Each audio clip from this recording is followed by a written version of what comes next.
The day I got arrested.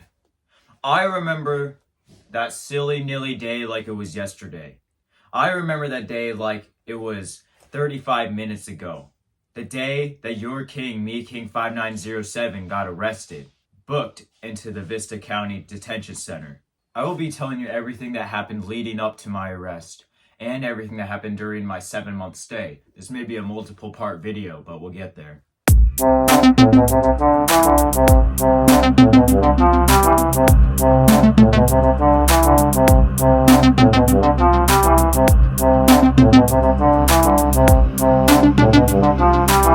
As you guys already know, I ultimately was found innocent of the crimes I didn't commit because I never do crimes in my life and I only do good guy things that are kingly. I mean, I was just being accused of all kinds of felonies left and right. Like, I was getting accused of theft, robbery, arson, assault with a deadly weapon.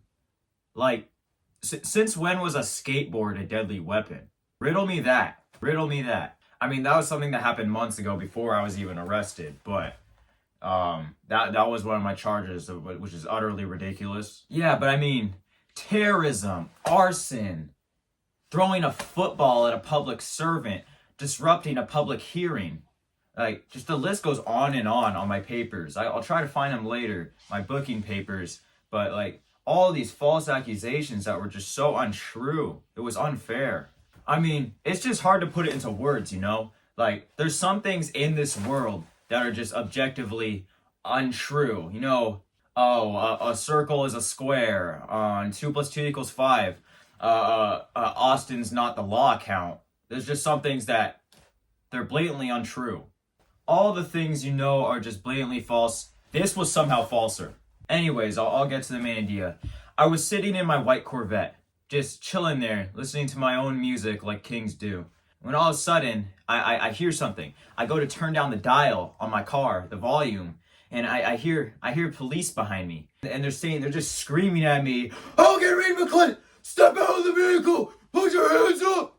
And I didn't know what was going on. So I stepped out, and then they're like pointing guns at me. They pointed guns at me. We all know that guns are completely illegal to have in California. So what these police were doing with guns, I don't know what they were doing.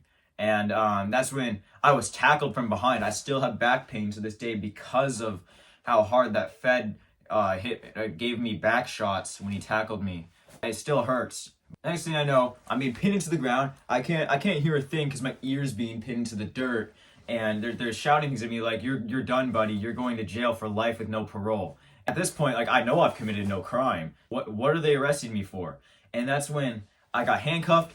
I was thrown into, it wasn't even a police car, it was a van. And there's all these people from from the like undercover police people, I guess. And that's when I was taken long drive to Vista Detention Center. It took me into the booking intake, and there were so many bad guys in there. I felt so out of place. I felt like a Mexican man in Saudi Arabia. But, you know, these guys were scary guys. They were tatted up. They were asking me what I was in for, and I was like, I don't know. What? I don't know because I didn't do any crimes. And then that's when I got given my papers. And they did my mugshot, put me back in with inmates, and they took me and they put me into general population. When I got to my room, I set up my bunk. And I took downstairs, and inmates were asking me, "Oh, yo, what'd you do? Let's see your papers. Hand them over here."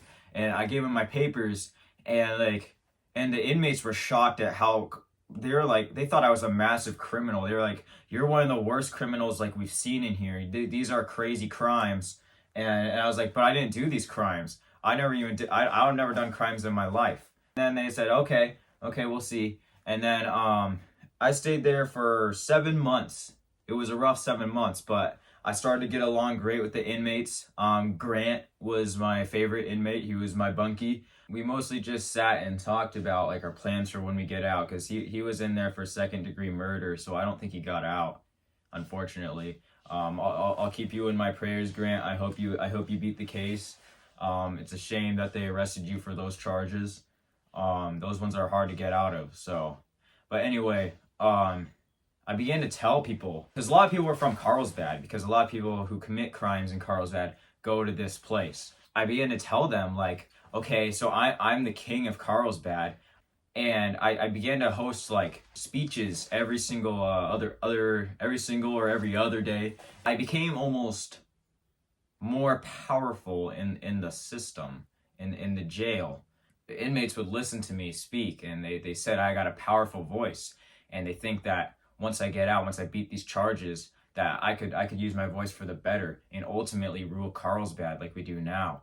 But anyway, this is a funny story. There was this one time where I was like, I was singing one of my songs that I made where it was like, Austin is fat, yeah, Austin is fat, yeah, Austin is fat, yeah. And there was another guy, he was a skinhead, he was a Nazi, but he was a changed man, so he was upset that he was like, oh, you can't be transphobic. And I'm like, who are you to tell me what I can and can't do? And then that's when I found out I really had a powerful voice, because that's when I said, boys, get him. And all the inmates came and they beat him up because I was the king of them.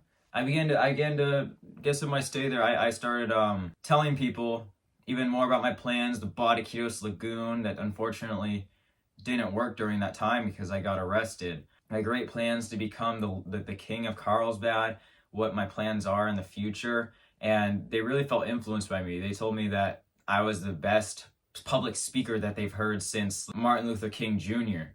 And they said I could be the next MLK or Gandhi. Anyway, I was given several short periods to speak with my lawyer that I hired.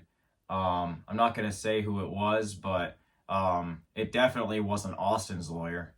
We discussed and found all the holes in my charges that like were untrue, and I was taken to trial. We got a speedy and early trial. I thank the United States Constitution for that one. That's a big one.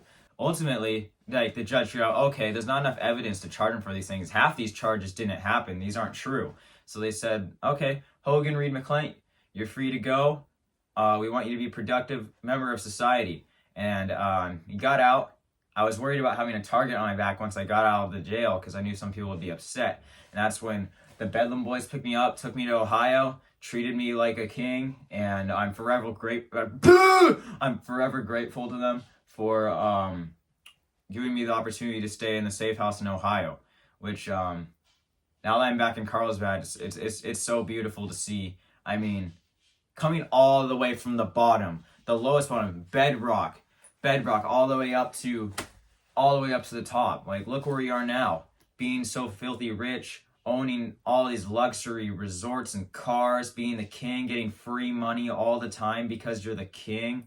I mean, it's just truly a blessing. I thank myself every day that I'm so awesome that I get this money for free all the time and get it all fair and square. I get to do everything I want because I'm the greatest and I love life. It's truly unbelievable. Anyways, guys, that's really all I can think of today, but I'll probably be making some more videos here to tell you guys just how my life's been.